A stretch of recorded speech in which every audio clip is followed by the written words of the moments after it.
Bagaimana dengan Palestina itu? Apakah berarti Allah belum mau menyelamatkan Palestina? Palestinanya sudah diselamatkan oleh Allah. Bagaimana caranya? Ternyata kriminal yang terendah di dunia itu di Palestina.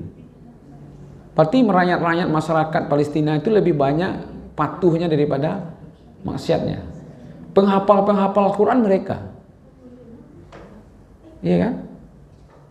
Kalau mereka penghafal Quran, mereka taat, lalu dibunuh umpamanya oleh musuh-musuh Islam, kira-kira bagi mereka apa? Syahid. Iya kan? Apakah menjadi syahid itu tidak pertolongan Allah? Kita merasa mungkin pertolongan Allah itu selamat gitu ya, tidak mati gitu ya. Bisa saja cara Allah menolong itu macam-macam, ya kan?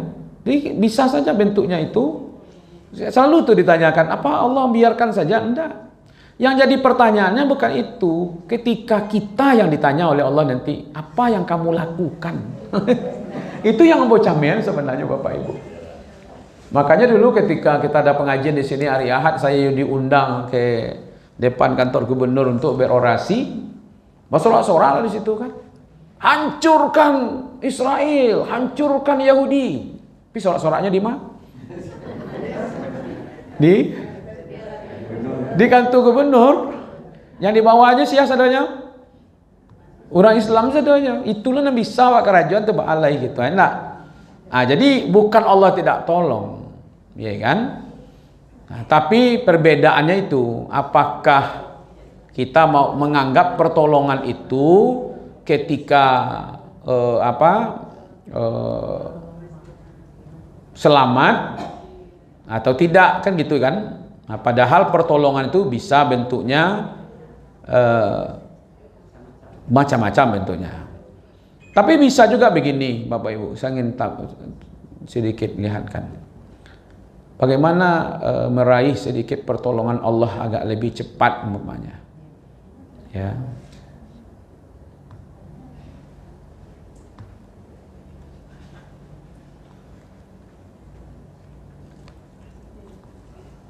Kita kan selalu berdoa ini, ada iyyaka na'budu wa iyyaka nasta'in, ya kan?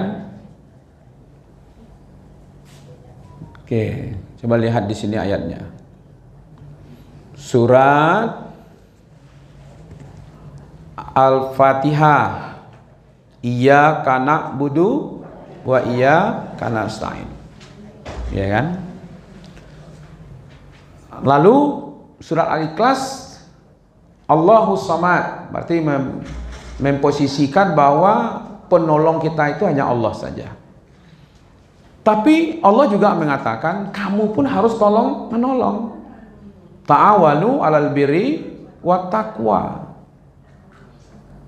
Di kita ini posisi kita saja yang kita tanyakan. Masuk enggak kita kelompok orang-orang yang membantu Palestina? Iya kan? Nah gitu. Jadi kalau orang diam saja sekarang ini menghadapi Palestina, kita bantu. Sekurang-kurangnya ya dengan harta yang kita miliki, sekurang-kurangnya dengan doa-doa terbaik kita, ya kan? Nah, kemudian diingatkan, siapa itu yang akan menolong? Ya kita. Allah, Rasul, orang beriman, orang yang sholat, orang bayar zakat. Itu surat yang kelima, ayat 55. Surat kelima apa? Al-Maidah. Innama waliyukumullah wa rasul walladzina amanu alladzina yuqimuna shalah wa yu'tuna zakah. Ya kan? Sesungguhnya penolong kamu itu hanyalah Allah. Tidak mungkin yang lain menolong. Ya kitalah sesama orang beriman. Nah, kemarin kita sudah buka itu surat Ali Imran.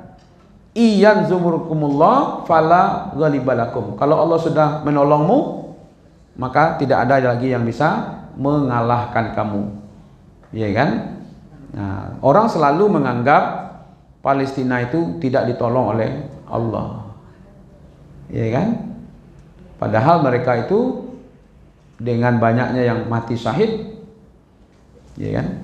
Kalau saya hadapkan ke ibu-ibu pertanyaan seperti ini, apakah tidak semua orang Islam di Aceh yang kena korban kemarin itu mayoritas Islam? Islam enggak? Yang kena lebih dari 250.000 yang meninggal. Islam kan? Tuhannya siapa? Allah. Pertanyaannya, apakah Allah tidak tolong? Hah? Baca rohnya itu. Saya waktu sedang di Aceh itu diserang oleh orang dari Ceko. Dari Ceko. Saya kerjasama dengan orang Australia 1,5 bulan di Aceh setelah tsunami. Apa kata orang Ceko ini kepada saya? All the people, or almost all the people in Aceh Muslim. Where is your God when this tsunami happened? Katanya hampir seluruhnya di Aceh ini orang Islam. Di mana Tuhan kamu? Ya, di mana Tuhanmu ketika tsunami ini terjadi? Kenapa tidak ditolongnya? Ya kan? Sama pertanyaan orang kafir ke Ahmad Didat.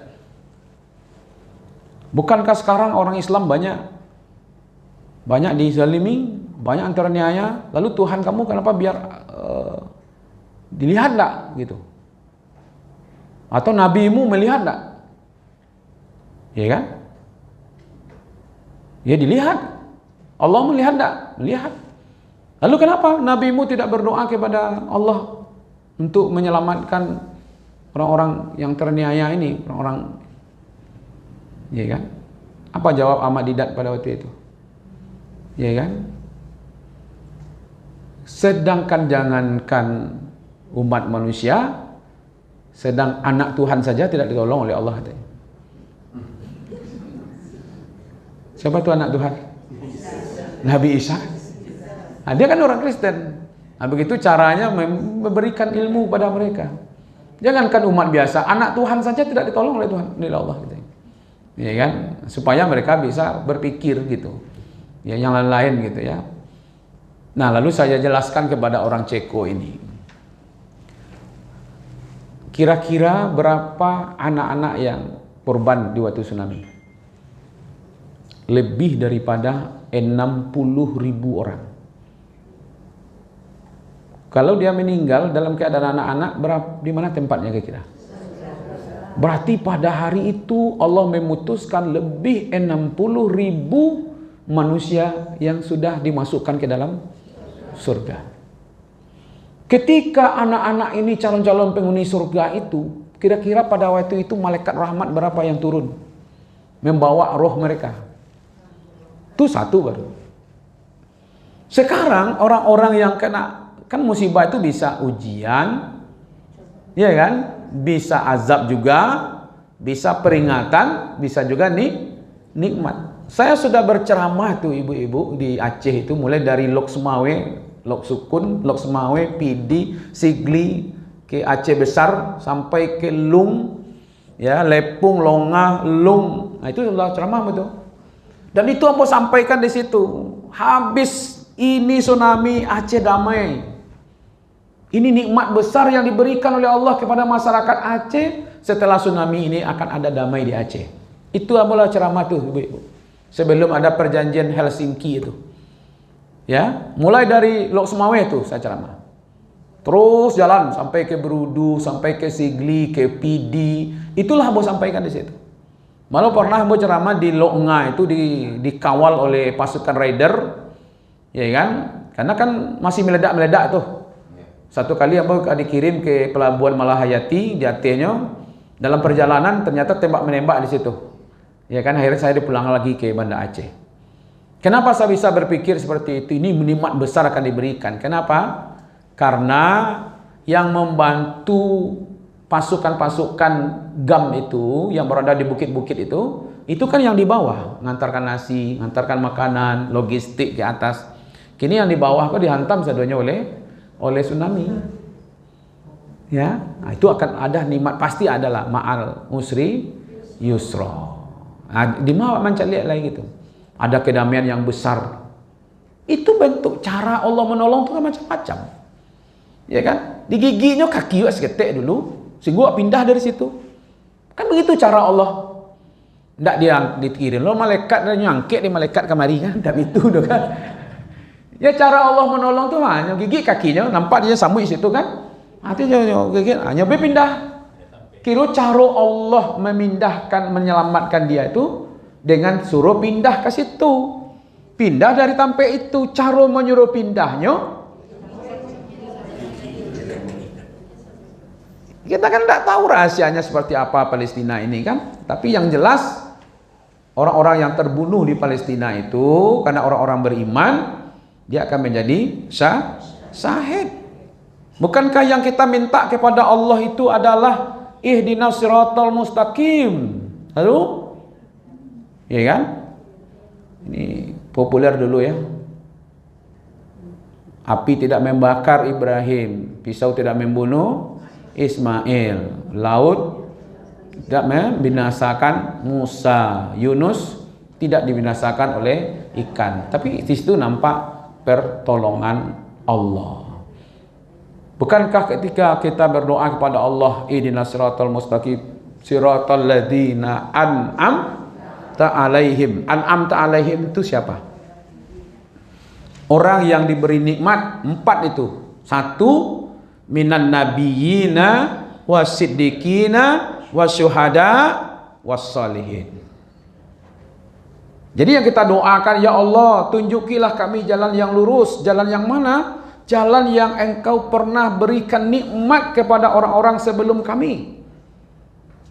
Jalan yang diberi nikmat sebelum kami itu, sebelum kita itu 4. Yaitu kelompoknya para nabi, kelompoknya orang-orang yang mati syahid, kelompoknya orang-orang yang benar, orang-orang yang jujur, dan kelompoknya orang-orang yang soleh. Mana tahu, ya kan? Allah ingin memperbanyak orang-orang soleh masuk surga melalui kezaliman orang-orang Yahudi. Kita diberi kesempatan untuk masuk surga melalui menolong saudara-saudara kita. Gitu aja Bu. Jadi insya Allah dengan iman Allah akan menolong kita.